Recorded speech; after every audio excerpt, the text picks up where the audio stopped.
Come walk and talk with me as I give you an early summer solstice energy forecast. And Father Wind is my hairstylist today, so you might notice me with a couple of different hairdos as we're walking. But I'm here to tell you that this energy of the summer solstice 2026 is about to blow your life up in the best possible way. You are about to quantum leap in ways that you didn't even know was possible, and we need to talk about it. Now, summer solstice already has fire energy. You're already in the year of the fire horse, so we don't need to keep talking about fire. I want to talk about something a little bit more exciting, which is about the quantum leaps that you have already been making for the last 6 months and how it's about to manifest so deeply for you come this June. Now, in ancient cultures, solstices and equinoxes were thought to be these astrological markers that had a lot of potent energy that was accumulated in one space. So in Islam, the Incas, the Mayans, the Aztecs, they used these astrological markers very intentionally. They weren't just like, oh, let's just do a sacrifice for no reason. Let's just do this, ritual for no reason. They were being very intentional about how it is that they were approaching the elemental energy, the realms that were open, the veils that were lifted, and also how energy can be utilized to manifest things that were wanted and desired in life. And that's kind of where you are right now. So when I say you're about to blow your life up in the best ways, you are already in the momentum of that. Like, did you already do some stuff like that already? Like, I know the breakups were happening since last year. The breakups were already happening since last year, but I think you guys got done with the final round of that, May, April, February. So sorry for your heartbreak, but it is the best thing for all of us that you are free to do your life now. And that's one of the lessons here. You're going to notice that you're going to have this desire to do big, brave, bold things that kind of almost feel that are not a part of your personality.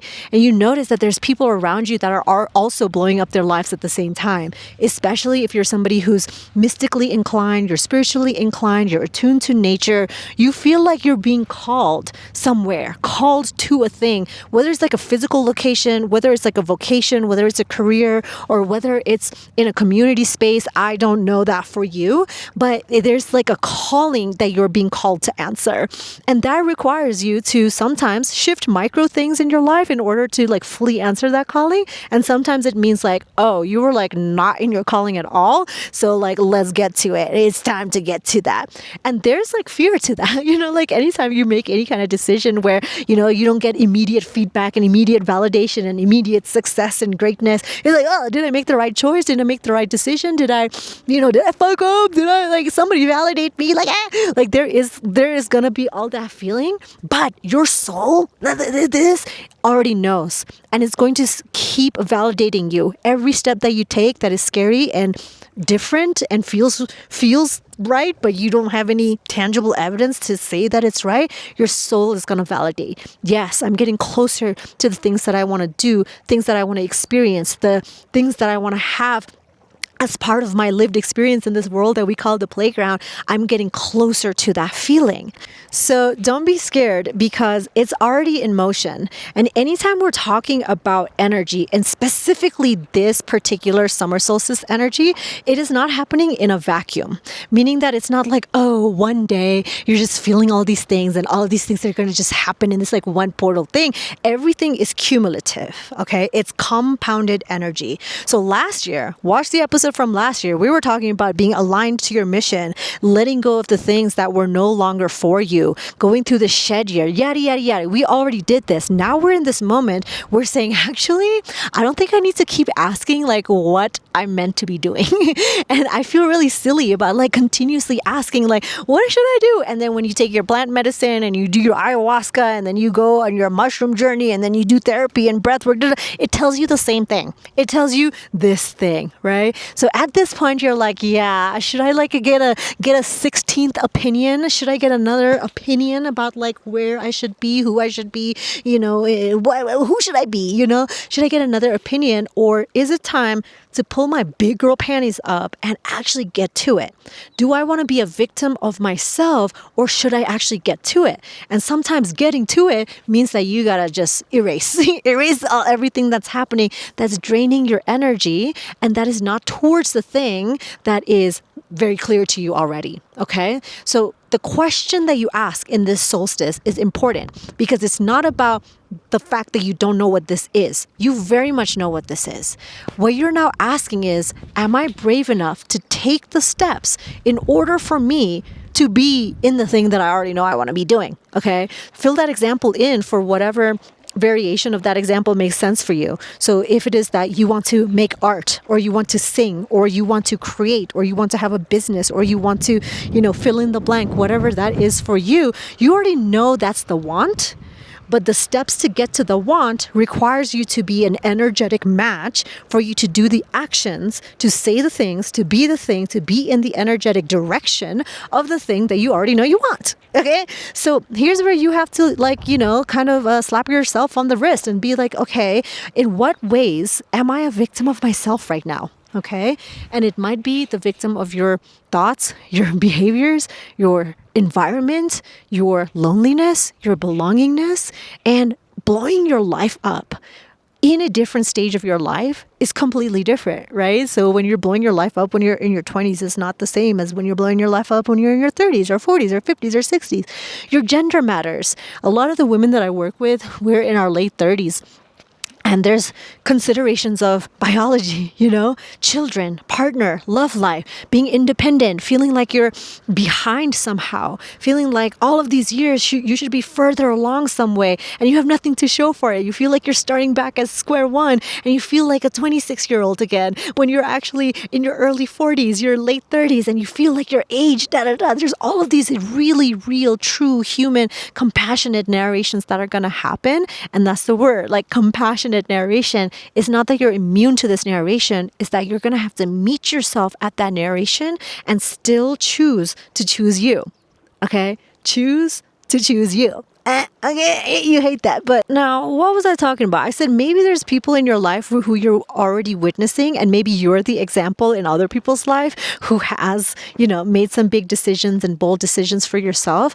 I want to let you know that this is very much true for folks who are mystically and energetically inclined. And what I mean by that is if you are somebody who's attuned to nature and you're attuned to energy shifts, collective energy, you feel things before things happen. You know that there's like a thing that you've been training for or preparing for, but you don't exactly know what that thing is. You're that person. Okay. So you're always going to be making moves way before the collective catches up to it. Okay. So there is a loneliness to that for you to go first. And maybe you're not like actually first, but you feel like you're one of the first. Like you feel like nobody else is doing that. You might be the first in your group of people. Like nobody else is doing that. Nobody else is, having a divorce or moving or doing this or bringing their kids to this thing. You might feel like, oh my gosh, like, am I going to be judged? Am I going to be the outsider? Am I going to be not seen or understood? I have this desire to feel like I belong, but am I going to isolate myself even more by making a choice that I know in my heart is correct, but temporarily is scary. Temporarily, it feels temporarily. I was like, backtrack, wrong decision, backtrack. And that is fair. I see you with that. And as I talk to you, it's like, okay, well, I'm not saying anything to you that I don't experience myself or, navigate myself. There is truth to the fears that come with changing. There's truth to the narration of like, where is this going? And the questioning of like, is this going to work out? What if I'm completely making the wrong choice and the wrong decision? There's fear to all of that. And I want you to honor that. I want you to honor that because you're looking for examples of people who can like be like, hey, see, like when you do this, like it works out. Yeah. And it's nice when we have those examples, but for the most part, we don't, it's like, how do you become like an adventurer and a creator of your own life? To treat the world like your playground, but in a real, authentic way. Not as just like, like I'm just playing, but an actual, like to remain curious, to be the creator of your own life, to blow your life up in the necessary ways. So follow up to that is that this summer solstice, when we're talking about fire energy, fire element, it also is a fire under your butt, but also a reignition of fire. Because a lot of A lot of you, it's like, oh, winter is hibernation season. Winter's not hibernation season. Winter is conservation season. That's where you build devotional habits towards yourself so that when spring equinox comes, you're able to plant the things that you've been building habits towards. Summer is when you ignite that even more and further. But if you've skipped building devotional habits, if you've skipped taking care of yourself in the devotional ways that is necessary to go towards your dreams and your desires, you're going to find yourself in the same narration, the same fear of, okay, one more year, one more time, one more circle, one more loop-de-doop, it's like time to get off the merry-go-round. And this summer solstice is basically just like the merry-go-rounds. It's not the child's merry-go-round. It is going fast. It's like, if you won't get off, like I will fling you off. Like I will fling you off. And that's kind of how the universe works. It makes things uncomfortable until you choose. And then you realize like, oh shit, many of the things that I wasn't choosing actually just made me a victim of myself. So if I didn't like the environment, why was I hanging out there? What did it say about me? If I didn't like this thing, why was I still doing that? What does it say about me? Because the easier part is like, they made me, I had to do it for money, da da da da da da. Yeah, all those things are true. And also we have responsibility to that. So as we wrap up, thanks for hanging out in this beautiful, almost summer day, spring day, this beautiful lake. As we wrap up, I want to encourage you to like actually blow it up. Just actually blow it up. I want to encourage you to actually blow it up. Close the doors, open this thing, shut that one, say no to this, move yourself, leave that thing, say it, whatever that version of it is to you, like blow it up. Because your soul already knows what it wants to experience. It wants to experience abundance, play, curiosity, pleasure, friendship, community. It wants to experience all of that. And when you're behind your phone, scrolling, witnessing, seeing other people doing it, when you are comparing, feeling bad, feeling jealous, feeling envy, but not using that information to shift anything within yourself, then you become a self-victim. It hurts to hear that, and it sucks to hear that. It's like, I want to blame society. I want to blame da-da-da. Yes, and all of those things are at play. And also, you are a creator. So you get to decide at every stage of any of this world being your fucking playground, you get to decide, how do I want to play? Do I want to play with shitty people, with shitty attitudes, and have a shitty time? If yes, then go. Have fun. Enjoy. Tell me how it goes. Send me a picture.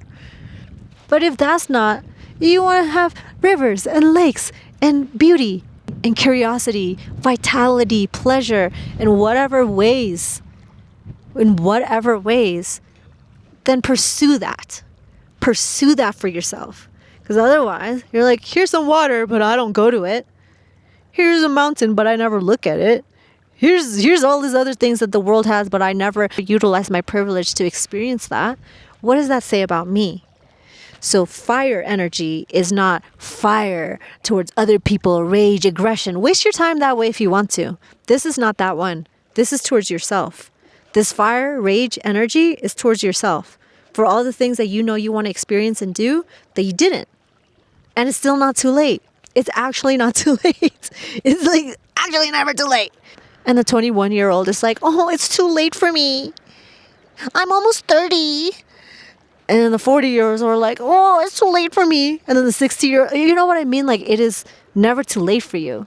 But if you waste your time, if you remain unfocused, if you remain undevoted to anything, that's not the world's fault.